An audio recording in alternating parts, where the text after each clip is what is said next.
maamul goboleedka Qaatuwa State lagu xusayo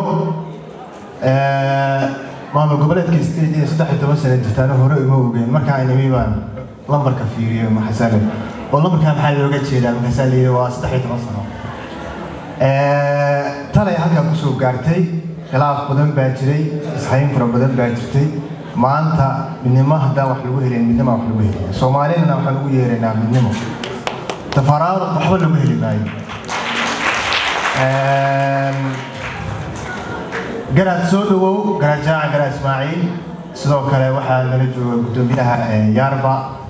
waxa nala jooga Suudaan Socdaal xildhibaan Maxamed Awil